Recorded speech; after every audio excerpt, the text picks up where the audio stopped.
দলের স্বার্থ দিকে দেখে না। বাংলাদেশ জামায়াত ইসলামীর কাছে দলের চেয়ে দেশের স্বার্থ বড়। দেশ এবং গণতন্ত্রের স্বার্থে আমরা বারবার আন্দোলন করেছি, জুলুম নির্যাতন সহ্য করেছি। আজকে বাংলাদেশ আওয়ামী লীগের সভানেত্রী নিশ্চয়ই স্বীকার করবেন, বাংলাদেশের সংসদীয় পদ্ধতি চালু করার ব্যাপারে জামায়াত ইসলামী ছিল নিয়ামক শক্তি।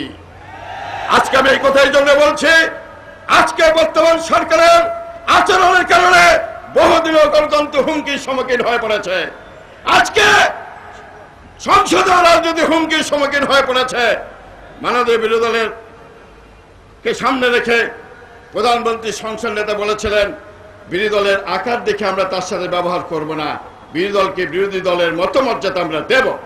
কিন্তু 4.5 মাসে আমরা দেখলাম এই কথা তিনি রক্ষা করতে পারেন নাই, যে কোনো কারণে হোক। যার ফলে আজকে বাংলাদেশের জনগণ উদ্বিগ্ন এবং চিন্তিত এদেশের গণতন্ত্রের ভবিষ্যৎ নিয়ে, এদেশের সংসদীয় গণতন্ত্রের ভবিষ্যৎ নিয়ে। আর তার পাশাপাশি আমাদের নেতা বলবেন, আমাদের খানে এমন কিছু সমস্যা এসে চেপে বসছে যা সমাধান করার দায়িত্ব নির্বাচিত বলে পরিচিত এই সরকারের। আমি এখানে স্পষ্ট এই কথা বলে আমার বক্তব্য শেষ করতে চাই। বাংলাদেশের গণতন্ত্র রক্ষার ব্যাপারে, বাংলাদেশের সংসদীয় গণতন্ত্রকে দৃঢ় ভিত্তির উপর দাঁড় করানোর ব্যাপারে, আগ্রাসী শক্তি মোকাবেলা করার ব্যাপারে যদি বর্তমান সরকার যথাযথ ভূমিকা পালন না করে, বাংলাদেশের জনগণ জনতা ঐক্য গড়ে তোলে, আন্দোলন করে তুলবে এবং দেশে গণতন্ত্র এবং দেশে আপনার স্বাধীনতা সার্বভৌমত্ব থেকে নিশ্চিত করবে। আজকের এই সমাবেশ আমাদেরকে সেই দিক নির্দেশনা দিয়ে আমাদের নেতা বক্তব্য রাখবেন, এই আশাবাদ ব্যক্ত করে আপনাদেরকে আগামী দিনে গণতন্ত্র এবং দেশের স্বাধীনতা সার্বভৌমত্ব রক্ষার ব্যাপারে সচেতন থাকার আহ্বান জানিয়ে আমার বক্তব্য শেষ করছি। আল্লাহ হাফেজ। বাংলাদেশ জিন্দাবাদ, বাংলাদেশ জামায়াত ইসলামী জিন্দাবাদ। আসসালামু আলাইকুম। সমাবেশের বিশেষ অতিথি বাংলাদেশ জামায়াত ইসলামীর নায়েবে আমির জনাব মকবুল আহমদ বলেন, 3-4 মাসেই তারা যে ডিজিটাল বাংলাদেশের কথা বলেছে, আমরা দেখলাম মহা সমাবেশ আকারে তারা মহা দখলের উৎসব করেছে। টেন্ডার, চাঁদাবাজি, তাদের ছেলেরা, সোনার ছেলেরা যা শুরু করেছে তা আমরা দেখলাম। মেডিকেলে তারা নিজেদের ছাত্র নেতাকে হত্যা করেছে। আর সম্মানিত প্রধানমন্ত্রী বলেছেন ছাত্র দল এবং শিবিরের লোকেরা ভিতরে ঢুকি তাকে মেরেছে।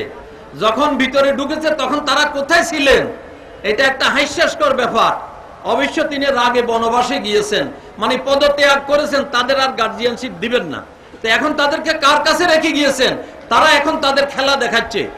আমরা জাতি এখান থেকে আমরা বাঁচতে চাই, এই খেলা আমরা দেখতে চাই না। প্রিয় ভাইরা আমার, এরপরে ইসলামের বিরুদ্ধে আইন করবে না বলেছেন, আমরা তো খুশি হয়েছি, বিরোধী কিছু বলবে না। তাদের তো উচিত ছিল ইসলামের পক্ষে আইন করবে বলার, বিরুদ্ধে তো প্রশ্নই নাই। এখন তারা নির্বাচিত হয়ে বলল যে এখন তারা মাদ্রাসায় জঙ্গি আবিষ্কার করছে, আর 1ম শ্রেণী থেকে 8ম শ্রেণী পর্যন্ত সেকুলার এডুকেশন করবে, সাম্প্রদায়িক কোন সমাজ যেন না থাকে। আল্লাহ রসুলের কথা, ইসলামের কথা, ইমানের আলোকে চরিত্রবান লোক তৈরির কথা, এটা যদি সাম্প্রদায়িক হয় তা আপনারা কি চালু করবেন? সেটার দ্বারা তো আপনাদের ওই সোনার ছেলেদের মতো সন্তান পয়দা হবে, যার দ্বারা কোনো সন্তান কল্যাণ পাবেন না। শেখ মুজিবুর রহমান সাহেব যাদের জ্বালায় জ্বলেছে, আপনারা তার চেয়ে বেশি জ্বালায় জ্বলবেন। সবখানে আগুন লাগিয়ে নিজকে অগ্নিদগ্ধ করবেন না।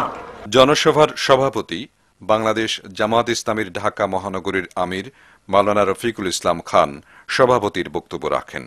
আমি সংগ্রামী ঢাকা মহানগরীর সংগ্রামী জনতাকে মহানগরী জামাতের পক্ষ থেকে আন্তরিক মোবারকবাদ জানাচ্ছি। কেন্দ্রীয় নির্দেশে স্বল্প সময়ের মধ্যে আমরা এই জনসভার আয়োজন করেছি। আমরা কেন্দ্রীয় নেতৃবৃন্দকে আশ্বস্ত করেছিলাম ঢাকা মহানগরীর জনগণকে নিয়ে এই জনসভা বিশাল জনসমুদ্রে পরিণত হবে। আজকে ঢাকা মহানগরীর জনগণ আমাদের শাহ আহ্বানের সাড়া দিয়ে আজকে এই জনসভা জনসমুদ্রে পরিণত হয়েছে। শুধুমাত্র একটি কথাই বলতে চাই, নির্মাণের প্রতিবাদে প্রয়োজনে আপনারা লং মাসের কর্মসূচি দিন।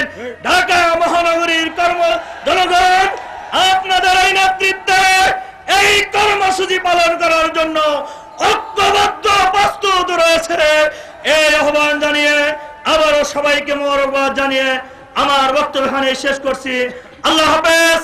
বাংলাদেশ জিন্দাবাদ। ঢাকা মহানগরীর জনতা